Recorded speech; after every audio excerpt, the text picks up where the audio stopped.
السلام علیکم۔ آج کی ویڈیو ایک ایسے واقعے پر ہے جس میں ایک شخص نے اپنے آپ کو خدا کہا اور ایک نبی نے تنہا کھڑے ہو کر اسے للکارا۔ یہ ہے واقعہ نمرود اور حضرت ابراہیم علیہ السلام کا، جس میں ایمان، قربانی اور توحید کی طاقت نظر آتی ہے۔ نمرود کون تھا؟ نمرود بابل موجودہ عراق کا ایک بادشاہ تھا، نہایت ظالم، متکبر اور اپنے آپ کو خدا کہنے والا شخص۔ اس نے عوام کو اپنا بندہ بنا رکھا تھا اور لوگوں سے سجدے کرواتا تھا۔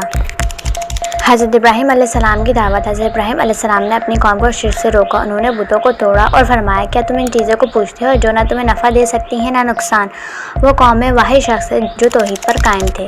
قرآن کہتا ہے، کیا تم نے اس شخص کو نہیں دیکھا جس نے ابراہیم سے جھگڑا کیا رب کے بارے میں، کیونکہ اللہ نے اسے بادشاہی دی تھی؟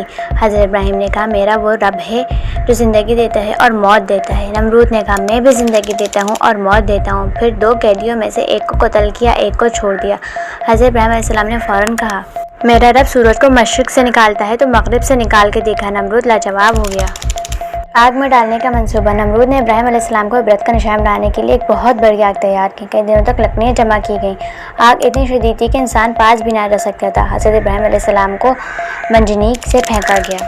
اللہ کی مدد۔ حضرت ابراہیم علیہ السلام نے اس وقت بھی کہا، اللہ مجھے کافی اور وہی بہترین کارساز۔ اللہ تعالیٰ نے حکم دیا، اے آگ ٹھنڈی ہو جائے اور سلامتی والی ہو جائے ابراہیم پر۔ آگ گلزار بن گئی۔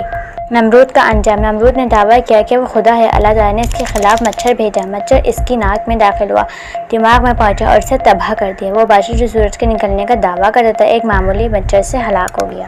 یہ واقعہ ہمیں سکھاتا ہے کہ باطل چاہے کتنا بھی طاقتور ہو، حق ہمیشہ غالب آتا ہے۔ توحید پر ایمان انسان کو دنیا کی سب سے بڑی طاقت دیتا ہے، اور اللہ کی مدد ایسے وقت آتی ہے جب سب ساتھ چھوڑ دیں۔ حضرت ابراہیم علیہ السلام کی دعا، صبر، توکل ہمیں سکھاتی ہے کہ اگر تم اللہ کے ہو جاؤ تو اللہ تمہارے لیے کافی ہو جائے گا۔ اگر ویڈیو پسند آئے تو لائک، شیئر، سبسکرائب ضرور کریں۔